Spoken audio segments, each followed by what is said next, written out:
ke-64. Ave sebenarnya merasa kesal ketika Lily menelpon suaminya tengah malam seperti ini. Sepertinya memang ada yang tidak beres dengan sekretaris suaminya itu. Mau apa dia menghubungi suamiku setiap malam? Ingin lihat bagaimana wajah sekretaris itu sekarang. Kenapa dia bisa sangat leluasa setiap saat bisa menghubungi Austin? Bahkan di waktu dini hari seperti waktu itu. Ceklek, pintu kamar mandi terbuka. Austin keluar hanya menggunakan handuk yang melilit di pinggangnya, dan rambut basahnya yang membuat penampilan pria itu semakin seksi di mata Ave. Ave melihat Austin tanpa mengedipkan mata. Tubuh suaminya memang indah dan hangat. Austin bisa membuatnya melayang berkali-kali saat bercinta. Ya Tuhan, apakah aku baru saja mengagumi Austin? Sudah lama sekali perasaan ini tidak muncul. Tapi kenapa sekarang tiba-tiba hadir lagi? Batin Ave memalingkan wajahnya ke arah lain, agar tidak ketahuan oleh Austin jika ia terpesona dengan tubuh indah suaminya itu. Ave, kenapa kamu memegang ponselku? Ave tersentak dan baru sadar jika dia masih memegang ponsel Austin. Setelah mengangkat panggilan dari Lily, ia belum mengembalikannya. Oh, ini tadi sekretarismu menelpon. Aku kira ada masalah penting dengan urusan pekerjaan. Jawab Ave segera menyerahkan ponselnya. Austin terlihat sedikit gugup saat menerima ponsel itu. Dia takut kalau Ave akan curiga dengan Lily. Lagian kenapa wanita itu selalu saja menelponnya? Padahal sudah ia katakan kalau jangan terlalu sering menghubungi kalau sedang berada di rumah.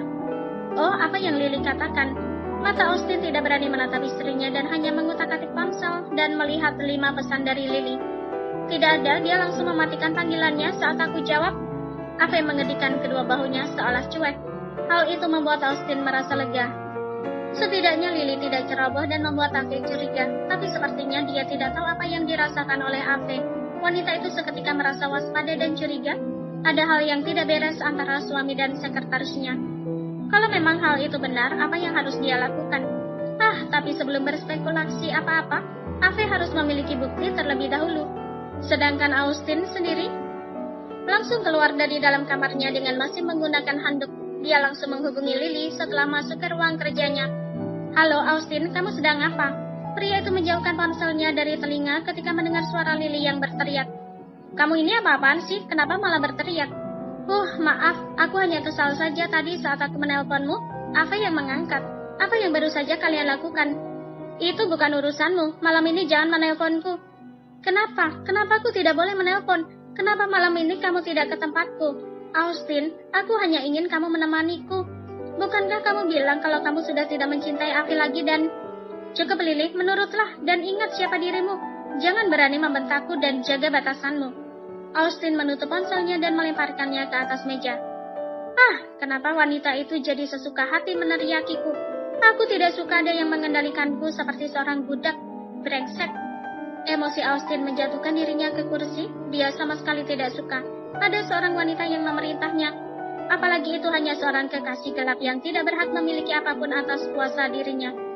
Istrinya saja tidak pernah memerintah ataupun memegang kendali terhadap Austin. Apalagi ini hanya seorang sekretaris yang kebetulan menjadi selingkuhannya. Di luar kamar, Ave bisa mendengarkan suara Austin dan sedikit terkejut ketika mendengar percakapan mereka. Besok, aku akan ke kantor.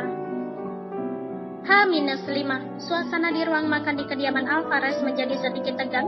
Semua ini dikarenakan Caroline yang tiba-tiba meneriaki seorang pelayan dan memarahinya. Jelas saja Carol tidak terima dengan perbuatan pelayan itu, karena dia dengan lancang menghina calon kakak iparnya, Alana, sebagai seorang pembantu yang licik. Kalau kamu tidak tahu apa-apa, sebaiknya diam saja. Apa mulutmu itu tidak pernah masuk bangku sekolah, sehingga suka sekali membicarakan orang lain yang tidak kamu kenal asal-usulnya? Pelayan itu hanya bisa menunduk ketakutan. Dia tidak menyangka jika ucapannya menghina Alana terdengar oleh putri majikannya. Maaf, saya benar-benar tidak sengaja. Saya hanya membicarakan sesuatu yang benar dan itu pun hanya dari cerita-cerita para pelayan dulu. Saya tidak bermaksud menghina Nona Alana. Pelayan itu menangis terseduh. Tubuhnya gemetar karena takut. Dia tidak mau dipecat dan kehilangan pekerjaan di rumah ini. Karena baginya bisa masuk dan bekerja di sini adalah suatu anugerah yang luar biasa. Dia sudah bisa membanggakan keluarganya hanya dengan bisa bekerja di keluarga Alvarez. Dia bisa menghidupi keluarganya yang miskin. Gaji di sini juga sangat besar. Tentu saja wanita itu sangat takut kalau dia harus dipecat. Tidak sengaja.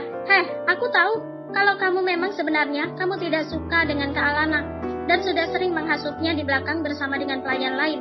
Jangan kira kalau kami bodoh. Di rumah ini di setiap sudutnya ada CCTV dan aku bisa melihat dan memantau apa saja yang kalian lakukan di rumah ini. Wanita yang bernama Emma itu terkesiap. Dia langsung menangis keras di hadapan Morgan, Felicia, dan juga Sidan meminta untuk diampuni. Sungguh dia menyesal karena selama ini memang sangat membenci Alana hanya karena dia dulu pernah menjadi pelayan di rumah ini, tetapi dengan mudahnya menjadi calon suami Sidan. Saya minta maaf, saya menyesal. Saya berjanji tidak akan mengulanginya lagi. Saya mohon ampuni saya, Tuan. Sidan memijit keningnya melihat drama yang ada di hadapannya ini. Sedangkan Felicia dan Morgan hanya menghela nafas dan menggelengkan kepala. Hentikan drama ini. Aku ingin sarapan dengan tenang. Sidan, urus si pelayan ini. Titah sang papa yang langsung diangguki oleh Sidan. Kamu, dalam 2 jam kemasi barang-barangmu dan segera pergi dari sini. Caroline tersenyum lebar dengan apa yang ia dengar. Sejujurnya Caroline sudah malas dengan pelayan itu. Mulutnya sangat pedas dan sangat suka meremehkan orang lain. Tuan, maafkan saya. Sudah, kami sudah memaafkanmu, tapi sebagai konsekuensi, karena kamu tidak menyukai calon menantu kami dan sangat ditakutkan, nanti akan berdampak pada pelayan lainnya yang ada di rumah ini. Ya, inilah pilihan terbaiknya. Tenang saja, nanti akan dapat uang pesangon, ucap Felicia. Akhirnya drama tentang pembantu yang suka membicarakan majikannya bahkan menjelek-jelekan di belakangnya selesai. Masalah ini juga harus bisa menjadi pelajaran bagi para pelayan lainnya, agar mereka bisa menjaga mulut dan tidak sesuka hati mereka di rumah itu. Bersambung.